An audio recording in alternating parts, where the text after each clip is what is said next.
Pierrot Lensen. Sans doute avez-vous déjà entendu ce nom.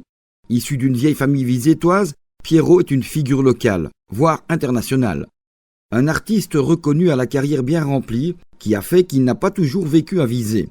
Petit récit d'une grande carrière. Né le 7 mars 1933, Pierrot est un dessinateur éclectique, pour le moins. Créateur, décorateur, artiste peintre, portraitiste, illustrateur, lettreur, il a clairement plus d'une corde à son arc. Pourtant, jeune, c'est une toute autre voie qu'il rêvait d'emprunter. Je voulais être conducteur de train, moi, quand j'étais jeune. Je voulais conduire les grosses machines encore qui fumaient. Et je me voyais déjà penché comme ça sur la locomotive parce que j'adorais les trains. D'ailleurs, on m'a donné des trains toute ma jeunesse, jusqu'à ce que...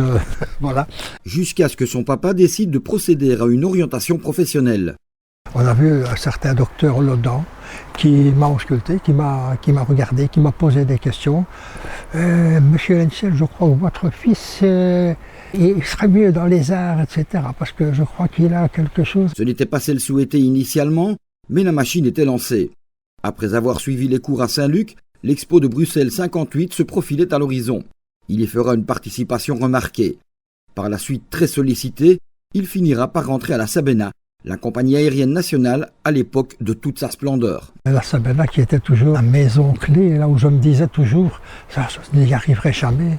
Et je suis quand même sorti d'une sélection de 150 qui se sont présentés pour une seule place comme créateur-décorateur. J'ai voyagé beaucoup et puis j'ai fait beaucoup de décorations dans les pays que la Sabena desservait.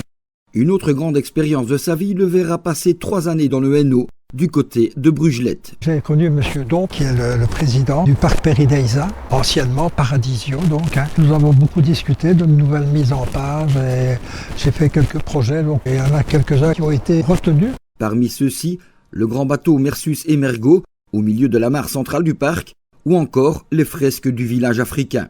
Gageons que dorénavant, vous ne verrez plus ces endroits de la même manière. Revenu à Visé, il s'est à nouveau beaucoup consacré à des fresques et décors, notamment pour les anciens arquebusiers de Visé, ainsi que pour le musée de notre cité.